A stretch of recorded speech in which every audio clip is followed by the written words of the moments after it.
Greetings, everyone. I'm Tammy, your host with Making It Take It Time to Listen. Making It Take It Time to Listen.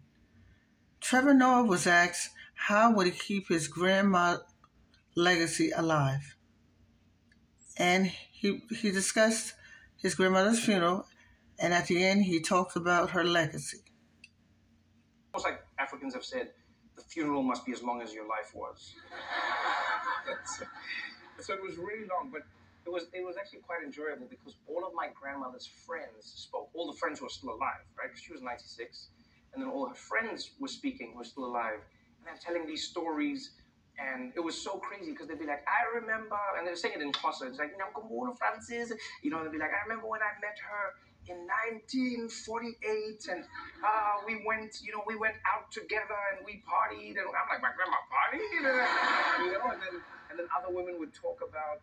One of my favorite stories was one of her neighbors talking about how my grandmother would always open her house to all the women in the community who needed it. So some women who were being abused would go live with her, and then I didn't know a woman with a big heart. I didn't know who was living there was. I didn't know what their stories were as a kid. I'd see people, but I'm a child. I'm not going to be walking up to people and be like, "What's your issue?"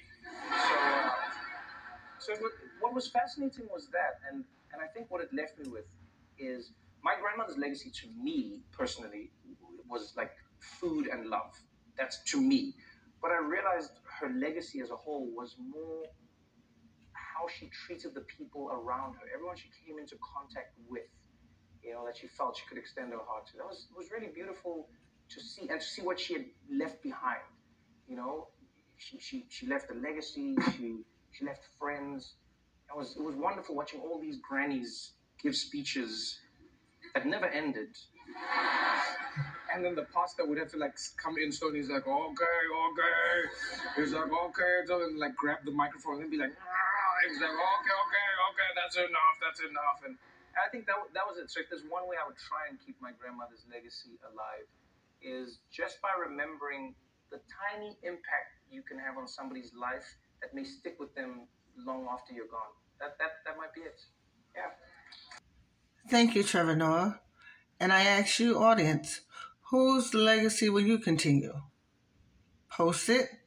Don't forget to like, comment, and subscribe.